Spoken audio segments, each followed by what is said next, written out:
Believe it or not, it hurts watching family get beat, destroyed. And that's what the Hashira are for me. In the beginning, it wasn't like that. I didn't know who they were. I was just basically pulled off the street. I mean, after my family passed and, well, died, I didn't know what to do. They were able to give me a purpose. I was able to give myself a purpose and give me and my little sister a chance. Chance at whatever life is, I guess.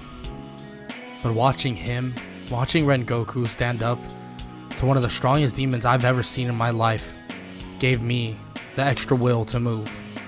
Gave me the extra little bits I needed to gain back my strength. I started using one of my forms.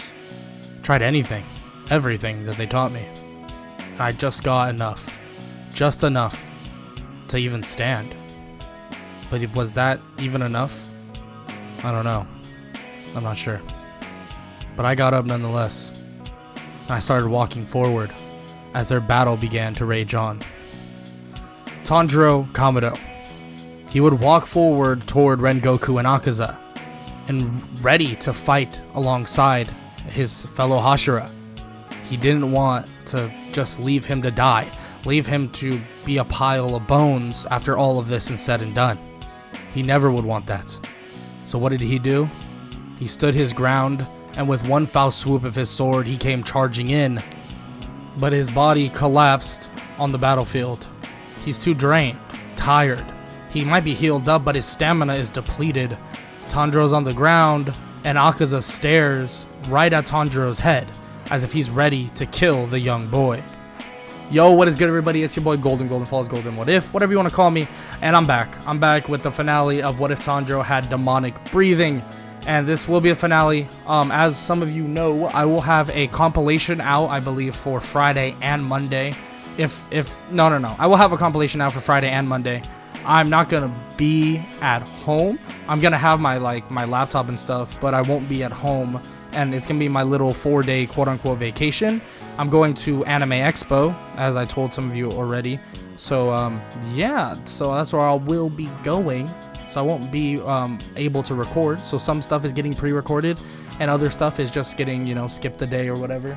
But nonetheless, I hope y'all enjoy the finale of What If Tanjiro Had Demonic Breathing, and as always, I will have the movie of it eventually posted, so if you want to watch it in its entirety, you can do that as well.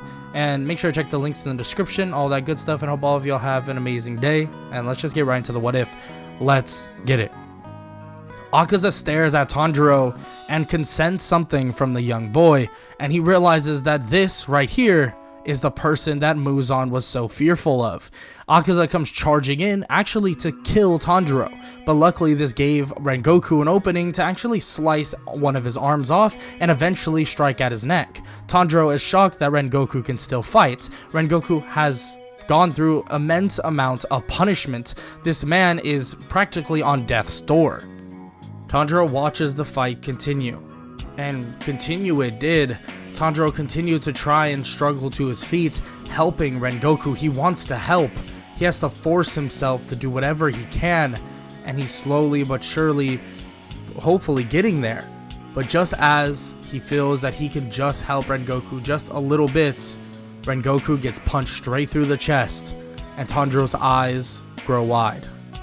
The death of Rengoku would mean so much to the Hashira. It would break them, hurt them.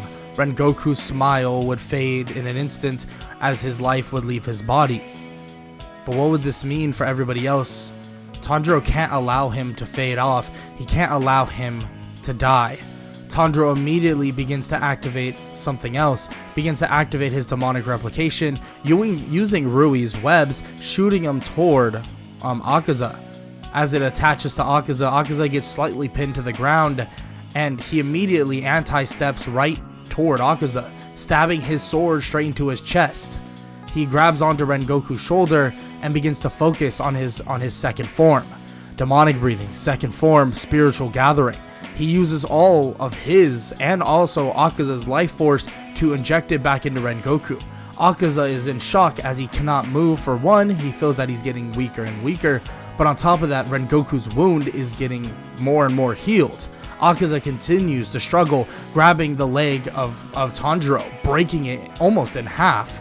Tanjiro struggles, and he continues to hold on to Akaza, creating more webs that surround him and Akaza alone. A fully healed Rengoku is able to struggle to his feet, and Tanjiro looks at him, telling him to back off right now, that there's more things at hand and his survival means too much. Rengoku doesn't believe that to be a fact. If anybody needs to survive, it's Tanjiro himself. He means too much to this cause. Rengoku stabs his sword into Akaza's arm and forces him to stay exactly still. Both him and Rengoku, Tanjiro and Rengoku, hold on to Akaza, but just as they believe that they're not going to be able to hold on, the sun begins to emit. It shows right in front of them. The sun itself is showing now, but Akaza seems to be getting out. The swords begin to slice through, and Akaza begins to slip out of the swords, but out of nowhere, Nezuko, Tanjiro's little sister, comes barreling down, kicking Akaza straight in the face. Tanjiro is just standing there, in complete shock, with a broken leg and his body entirely hurting, telling Nezuko to hide, go back in the box, go hide somewhere, the sun is coming out. Akaza smiles as he tries to use this as an opportunity, but Rengoku, Tanjiro, and Nezuko will not allow him to.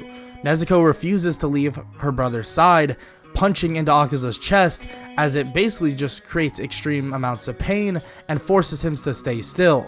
The sun officially rises, and as a last-ditch effort, Akaza tries to break the arm and then eventually goes for the heart of Tanjiro, but he only breaks his arm and then penetrates slightly through his ribcage, and he's able to get out of the way. Tanjiro healing himself just enough so he doesn't bleed out. As the sun creeps up, the sun begins to burn away Akaza and substantially burn away Nezuko.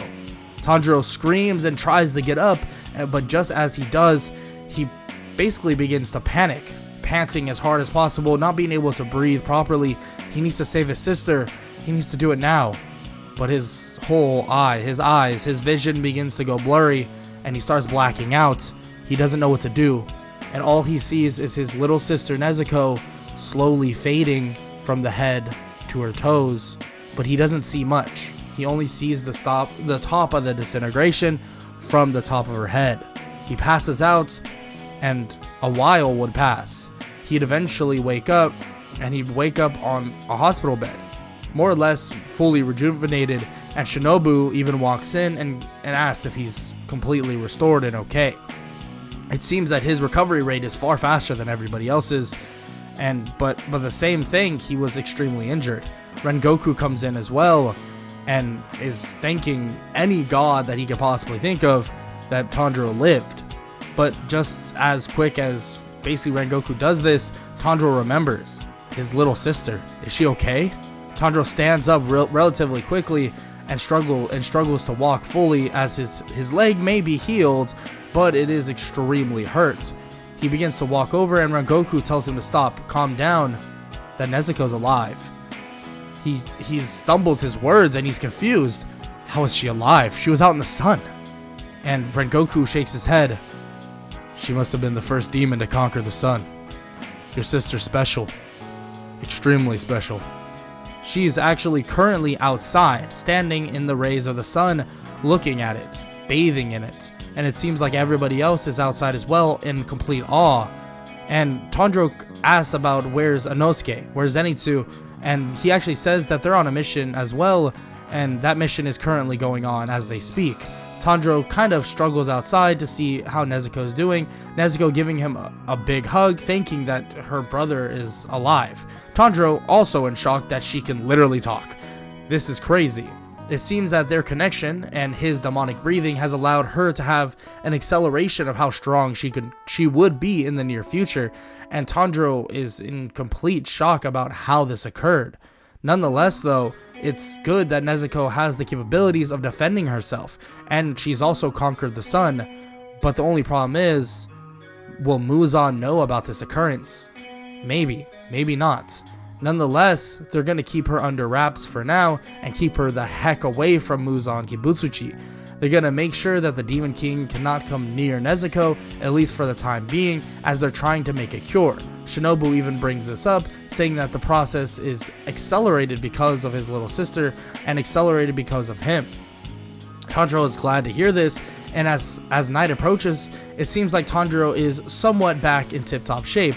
Of course, he is struggling for here and there, but he is somewhat back. He begins to then hear a crow flapping by. The crow begins to scream that the Sound Hashira is currently fighting with Zenitsu and Inosuke to kill the upper 6 demon.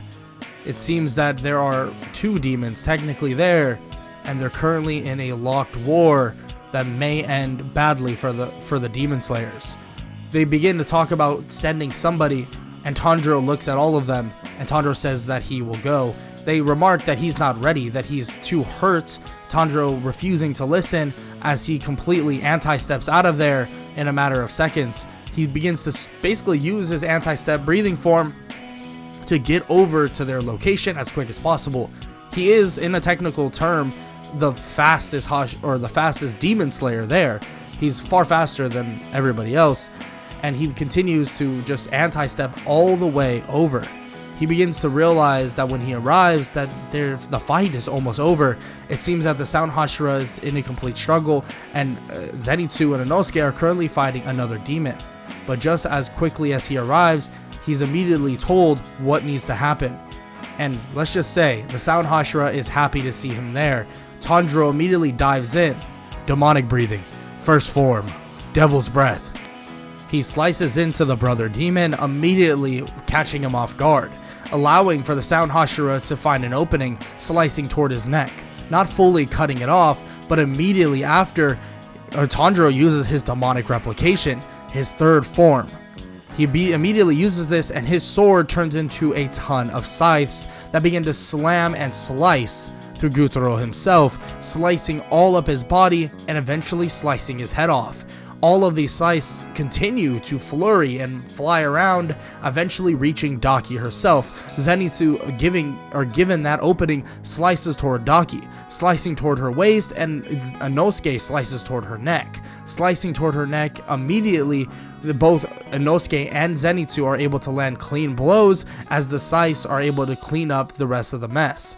It seems like both of their heads get chopped off at the same time, and Tanjiro is slightly panting and collapses to the ground. Of course, he wasn't fully recovered by any means. He just basically adrenaline dumped his entire kit and his entire breathing form that he could possibly use in a matter of seconds. He straight up anti-stepped from the Hashira mansion all the way to the location they were in, so let's just say his stamina is completely shot. If that wasn't gonna work, let's just say all of them would be dead on the spot. Nonetheless, it did work.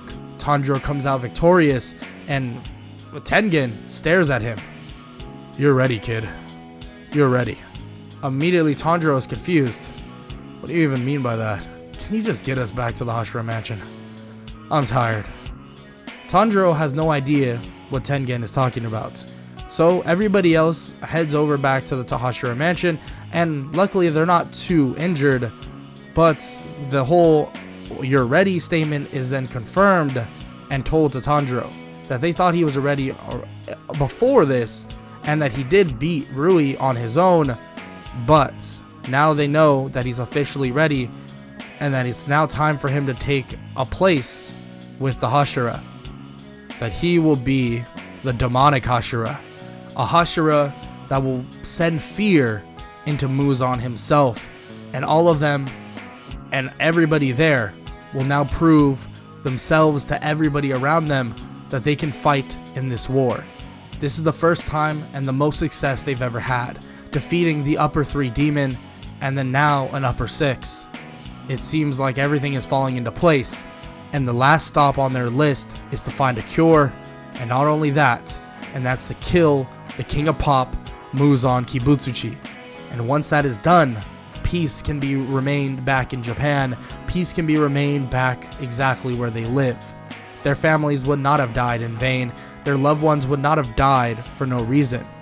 Tanjiro stares at everybody as they begin to say this, and he's denounced to be the brand new Hashira. But will this mean anything? Will Tanjiro being a Hashira and the new status that he holds, will that mean one thing to him? Will it matter and affect his training regimens, and will it matter in the fight with Muzan? We're not sure. Frankly, being a Hashira is just a title, but Tanjiro is ready to take on that title and take on the Demon King himself. But that is a story for another day. If you enjoyed, make sure to leave a like, sub, and comment down below for what if Tanjiro had demonic breathing. And I hope you guys did enjoy. This is where we'll be ending. I always end normally near the anime. Sometimes I don't, because it's just like situational and stuff based on stories that I tell. But this will end here. Nonetheless, I hope you all enjoyed. And if you did, like I said, leave a like, sub, comment down below. Check the description for all the links and all that good stuff. I hope all of y'all have an amazing day. Later. I don't wanna waste what's left.